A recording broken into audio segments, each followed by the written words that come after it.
Welcome to truth news. ముందుగా bulletin లో headlines చూద్దాం.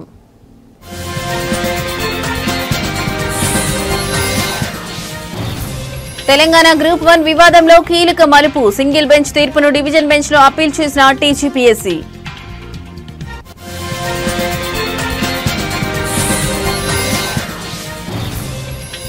పోలీస్ శాఖలో ఖాళీలపై తెలంగాణ హైకోర్టులో పిల్. మంజూరైన పోస్టులను కూడా భర్తీ చేయలేని పిటిషన్.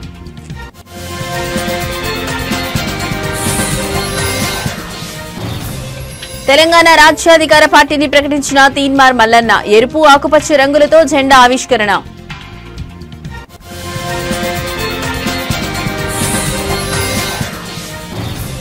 లిక్కర్ కేసులో మరో మలుపు. మిథున్ రెడ్డిని కస్టడీకి ఇవ్వాలని కోరుతూ సిట్ పిటిషన్.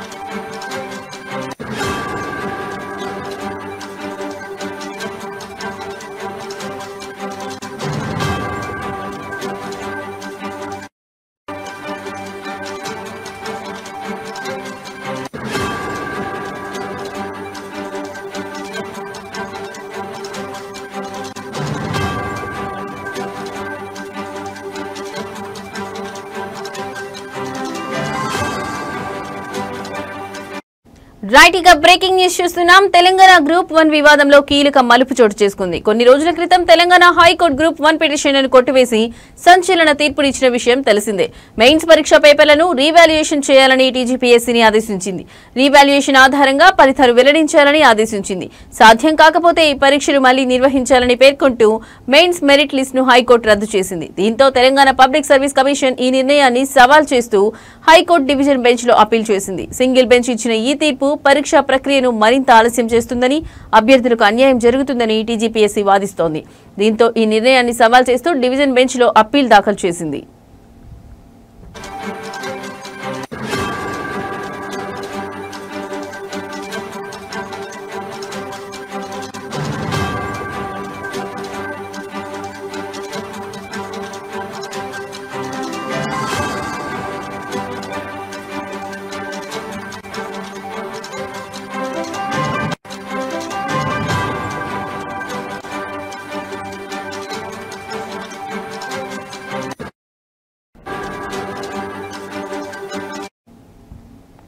మూల్యాంకనంలో అక్రమాలు జరిగాయని, పరీక్షలు రద్దు చేయాలని కొందరు అభ్యర్థులు హైకోర్టులో పిటిషన్ దాఖలు చేశారు. 2023 అక్టోబర్ 21 నుంచి 27 వరకు జరిగిన గ్రూప్ 1 మెయిన్స్ పరీక్షలకు 21,000 మంది విద్యార్థులు హాజరయ్యారు. ఆ పరీక్షల ఫలితాలను టీజీపీఎస్సీ ఈ ఏడాది మార్చి 10న విడుదల చేసింది. ఈ ఫలితాల్లో అభ్యర్థులకు వచ్చిన మార్కులపై అనేక అనుమానాలు తలెత్తాయి.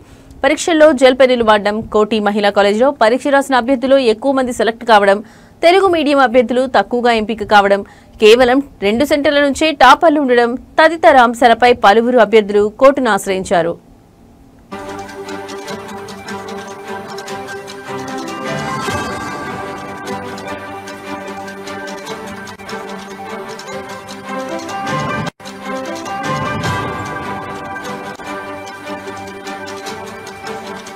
పరీక్షలు రద్దు చేయొద్దని కోర్టులో పిటిషన్ వేసిన ఉద్యోగాలకు ఎంపికలైన అభ్యర్థులు ఇప్పటికే ఇరువురి పిటిషన్లపై వాదనలు విన్న న్యాయస్థానం తెలంగాణ హైకోర్టు మెయిన్స్ పరీక్షలు మళ్లీ నిర్వహించాలని తుది తీర్పును వెల్లడించింది.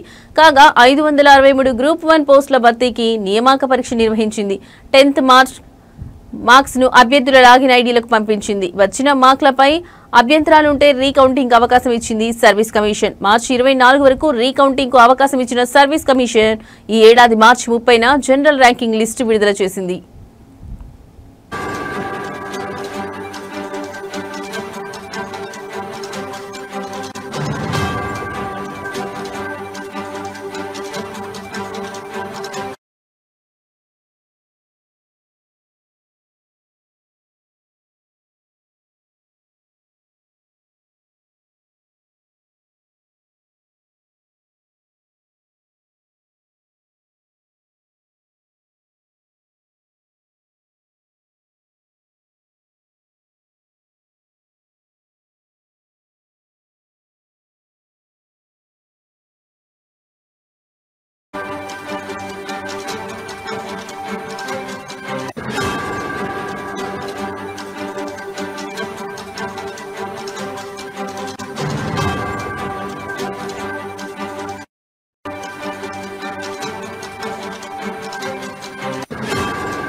రైట్ ఇక బ్రేకింగ్ న్యూస్ చూస్తున్నాం. తెలంగాణ పోలీస్ శాఖలో మంజూరైన పోస్టులు భర్తీ చేయడం లేదని హైకోర్టులో పిటిషన్ దాఖలైంది. ఈ మేరకు ఇవాళ ఆ పిటిషన్ పై ధర్మాసనం విచారణ చేపట్టింది. విచారణ సందర్భంగా పిటిషనర్ తరఫు న్యాయవాది తన వాదనలు వినిపిస్తూ 3 ఏళ్లుగా పోస్టుల భర్తీకి ఎలాంటి నోటిఫికేషన్ జారీ చేయలేదని కోర్టుకు విన్నవించారు. పోలీస్ శాఖలో వీలైనంత త్వరగా భర్తీలను ఖాళీలను పూర్తి చేయాలని దేశ అత్యున్నత న్యాయస్థానం సుప్రీంకోర్టు స్పష్టమైన ఆదేశాలు జారీ చేసినప్పటికీ రాష్ట్ర ప్రభుత్వం నిర్లక్ష్యంగా వ్యవహరిస్తోందని తెలిపారు. ఈ క్రమంలోనే ధర్మాసనం ప్రభుత్వం తరఫు లాయర్కు కౌంటర్ దాఖలు చేయాలని ఆదేశించారు. కేసులో తదుపరి విచారణను 2 వారాలకు వాయిదా వేశారు.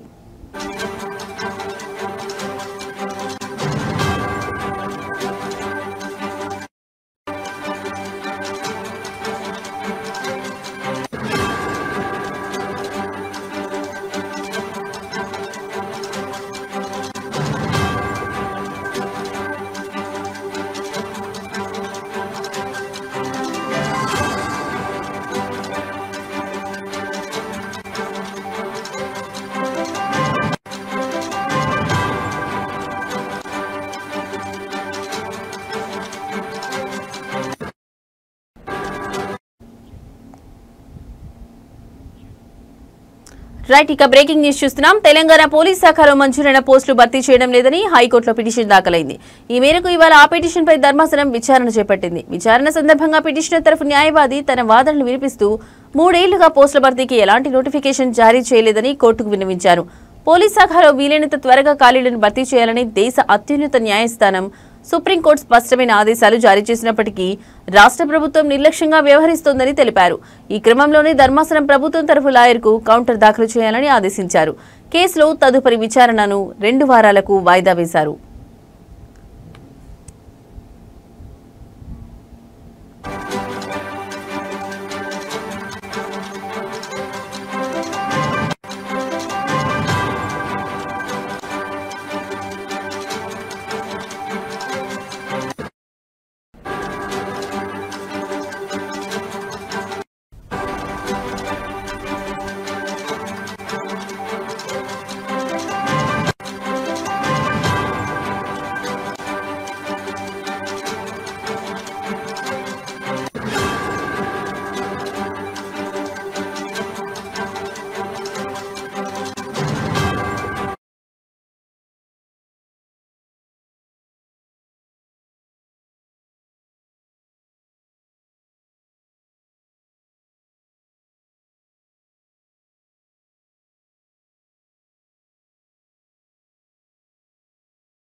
రైట్ ఇక బ్రేకింగ్ న్యూస్ చూస్తున్నాం. తీన్మార్ మల్లన్న అలియాస్ చింతపండు నవీన్ కుమార్ తన కొత్త రాజకీయ పార్టీని అధికారికంగా ప్రకటించారు. తన పార్టీకి తెలంగాణ రాజ్యాధికార పార్టీ అనే పేరును ఖరారు చేసినట్లు వెల్లడించారు. ఈ మేరకు హైదరాబాద్ బంజారాహిల్స్ లోని తాజ్ కృష్ణ హోటల్లో నిర్వహించిన ఒక కార్యక్రమంలో ఆయన పార్టీ పేరు జెండాను ఆవిష్కరించి ప్రజల ముందుకు తెచ్చారు.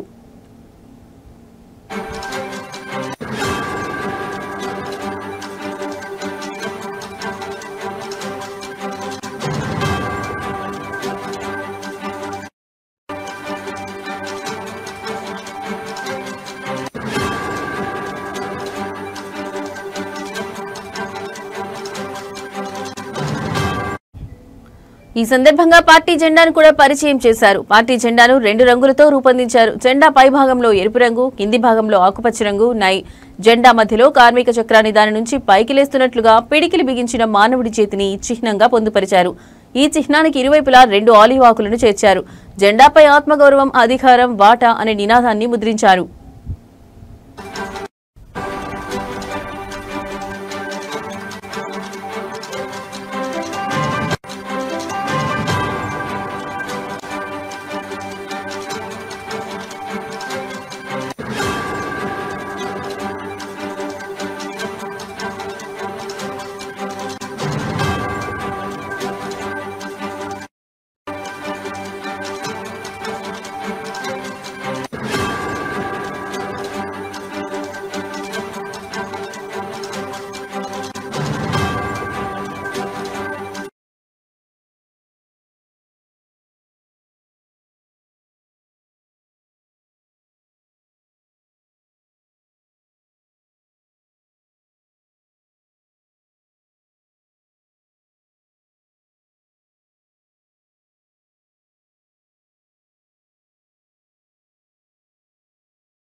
రైట్, ఇక బ్రేకింగ్ న్యూస్ చూస్తున్నాం. ఆంధ్రప్రదేశ్ మద్యం కుంభకోణం కేసులో దర్యాప్తు ముమ్మరంగా సాగుతుంది. ఈ కేసులో A4 నిందితుడిగా ఉన్న ఎంపీ మిథున్ రెడ్డిని తమ కస్టడీకి అప్పగించాలని కోరుతూ ప్రత్యేక దర్యాప్తు బృందం సిట్ కోర్టులో పిటిషన్ దాఖలు చేసింది. ఈ పరిణామం కేసులో మరో కీలక మలుపుగా మారింది.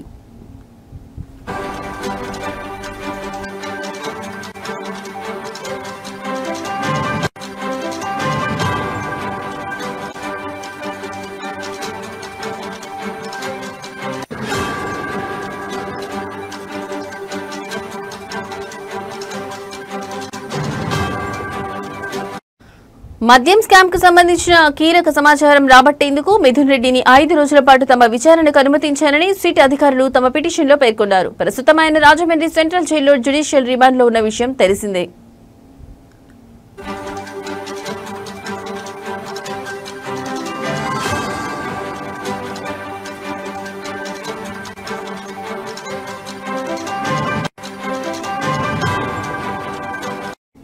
ఇటీవల జరిగిన ఉపరాష్ట్రపతి ఎన్నికల్లో ఓటు హక్కు వినియోగించుకునేందుకు ఎంపీ మిథున్ రెడ్డి కోర్టును ఆశ్రయించారు. దీంతో ఆయనకు న్యాయస్థానం షరతులతో కూడిన బెయిల్ మంజూరు చేసింది.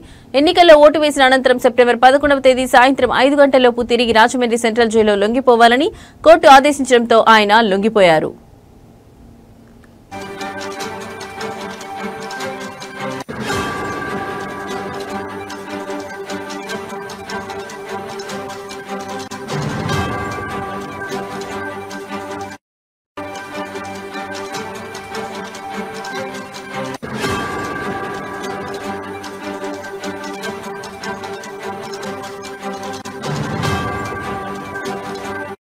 మరోవైపు ఇదే కేసులో నిందితులుగా ఉన్న ఐఏఎస్ విశ్రాంత అధికారి ధనంజయ రెడ్డి, మాజీ సీఎం జగన్ కు ఓఎస్డీగా వ్యవహరించిన కృష్ణమోహన్ రెడ్డి, గోవిందప్ప బాలాజీలకు కోర్టు గతంలోనే షరతులతో కూడిన బెయిల్ మంజూరు చేసింది. అయితే ఈ కేసులో ప్రధాన నిందితుడిగా ఆరోపణలు ఎదుర్కొంటున్న కసిరెడ్డి రాజశేఖర్ రెడ్డికి మాత్రం బెయిల్ లభించలేదు. కాగా ఈ కుంభకోణంలో భాగంగా ఇప్పటికే భారీ మొత్తంలో నగదు, ఆస్తులను అధికారులు జప్తు చేశారు. సిట్ పిటిషన్పై కోర్టు ఎలా స్పందిస్తుందనేది ఇప్పుడు ఆసక్తికరంగా మారింది.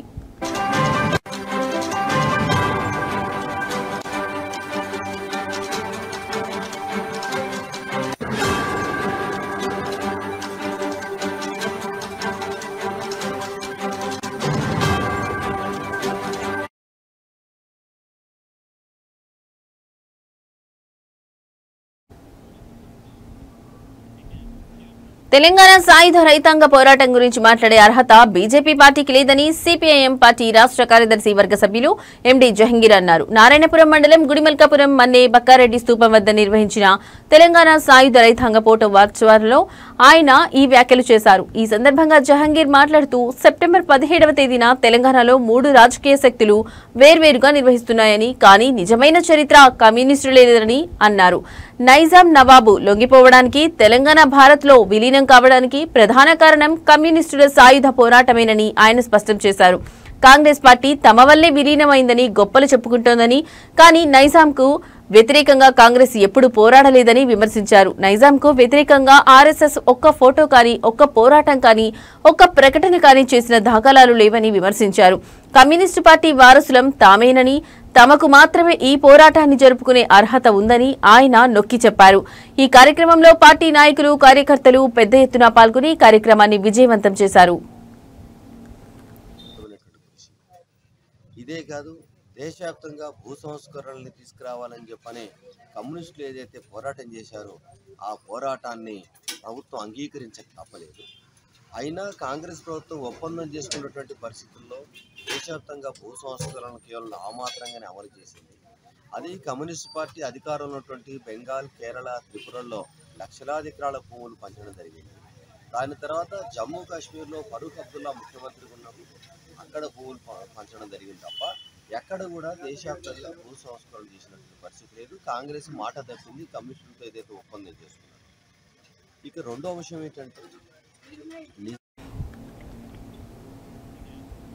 ప్రవీణ్ పగడాల మరణంపై ఏపీ హైకోర్టు చీఫ్ జస్టిస్ తో మాట్లాడారని ప్రజాశాంతి పార్టీ అధ్యక్షుడు కేఏ పాల్ అన్నారు.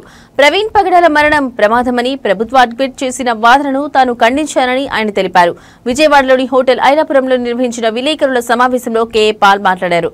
మద్యం తాగి యాక్సిడెంట్ అయితే చనిపోయాడని ముఖ్యమంత్రి చంద్రబాబు నాయుడు మాట్లాడడం అవివేకం అని కేఏ పాల్ విమర్శించారు. ఒక ముఖ్యమంత్రిగా తండ్రి స్థానంలో ఉన్న చంద్రబాబు యాక్సిడెంట్ ను స్వయంగా చూసినట్లు మాట్లాడడం సరికాదన్నారు. ప్రవీణ్ పగడాల యాక్సిడెంట్ లో చనిపోవడం మీరు కళ్ళతో చూసారా? చంద్రబాబు సమాధానం చెప్పాలి అని డిమాండ్ చేశారు. ప్రవీణ్ పగడాల కేసులో సీబీఐ విచారణ కోరానని, ఈ కేసులో ఇంకా ఎన్నో నిజాలు బయటపడాల్సి ఉందని పాల్ అన్నారు. సీసీటీవీ ఫుటేజ్లను మాయం చేశారని ఆరోపించారు. సూపర్ 6 పథకాల గురించి మాట్లాడితే నాలుక అని వదిలేస్తున్నారు. ఆ తర్వాత మాట్లాడే దమ్ము చంద్రబాబుకి లేదా అని ప్రశ్నించారు. అవకాశం ఉంటే ప్రవీణ్ పగడాల కుటుంబ సభ్యులకు ఓదార్పు ఇవ్వాలి, కానీ పిచ్చివాగుడు వాగకూడదని హితవు పలికారు.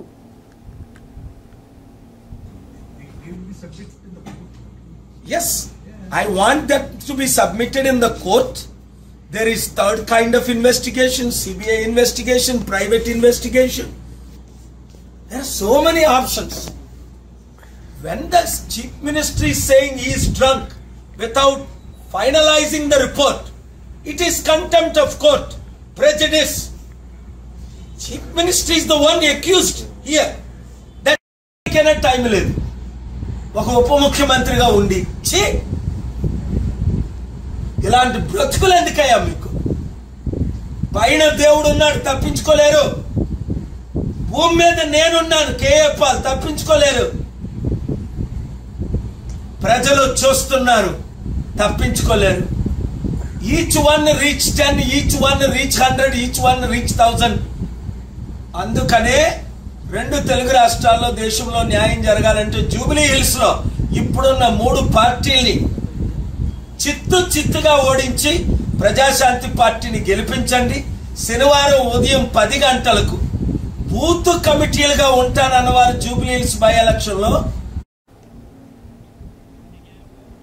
ప్రధాని నరేంద్ర మోడీ జన్మదినోత్సవం, విశ్వకర్మ జయంతి ఒకే రోజు రావడంతో భారతీయ జనతా ఓబీసీ మోర్చా ఆధ్వర్యంలో అమరావతిలో విశ్వకర్మ యజ్ఞ మహోత్సవాన్ని ఘనంగా నిర్వహించారు. ఈ సందర్భంగా ఏపీ బీజేపీ అధ్యక్షుడు మాధవ్ మాట్లాడుతూ అమరావతిలో విశ్వకర్మ విగ్రహాన్ని ఏర్పాటు చేస్తామని హామీ ఇచ్చారు. ప్రధాని మోడీ శంకుస్థాపన చేసిన ఉద్దండరాయునిపాలెంలో ప్రత్యేక యాగం నిర్వహించారు. ఈ సందర్భంగా మాధవ్ మాట్లాడుతూ అమరావతిలో భవ్యమైన రాజధాని నిర్మాణం జరుగుతుందని అన్నారు. ప్రధాని మోదీ వివిధ ప్రాంతాల నుంచి మట్టి నీరు తీసుకువచ్చి శంకుస్థాపన చేశారని, ఇది మన సాంప్రదాయమని, భగవంతుని ఆశీస్సులతో రాజధాని నిర్మాణం పూర్తవుతుందని ఆయన పేర్కొన్నారు. విగ్రహానికి దండేయటానికి కారణం ఇవాళ హైదరాబాద్ విమోచన దినోత్సవం. మన దేశానికి స్వతంత్రం 1947 ఆగస్టు 15 రావటం జరిగింది. కానీ నిజమైన స్వతంత్రం సెప్టెంబర్ 17, 1948లో రావటం జరిగింది. దేశంలో మధ్య భాగమైన హైదరాబాద్ ఆ రోజు కర్కశ నిజాములు అలాగే అత్యంత క్రూరమైన రజాకర్లు ఆ ప్రాంతాన్ని స్వయం ప్రతిపత్తి కలిగిన దేశంగా ప్రకటించాలని ఒక కుట్ర చేయటం, ఆ ప్రాంతంలో రజాకర్ల యొక్క అల్లర్ల కారణంగా మన తెలంగాణ బిడ్డలు ఏ విధంగా అల్లలాడిపోయారో, ముఖ్యంగా మరాఠ్వాడా రీజియన్ అలాగే కర్ణాటక అలాగే హైదరాబాద్ ప్రాంతాన్ని అంతా కూడా ఒక ప్రత్యేక దేశంగా చేయాలి అని చెప్పి ఆలోచన కూడా ఆ రోజు చేయటం జరిగింది. దాని వ్యతిరేకంగా సర్దార్ పటేల్ అనే ఒక వ్యక్తి నిలబట్టడం జరిగింది. నిజంగా సర్దార్ పటేల్ గాని లేకపోతే సెప్టెంబర్ 17 సాధ్యమయ్యేది కాదు. నెహ్రూ గారు ఈ దేశంలో లేని సమయంలో ఆయన కల్నల్ చౌదరి గారికి ఆయన పిలిపించి ఆపరేషన్ పోలో నేపథ్యంలో మన హైదరాబాద్ ఇవి ఇప్పటి వరకు ఉన్న బులెటిన్ అప్డేట్స్. మరో బులెటిన్ తో మళ్ళీ కలుద్దాం. నమస్తే.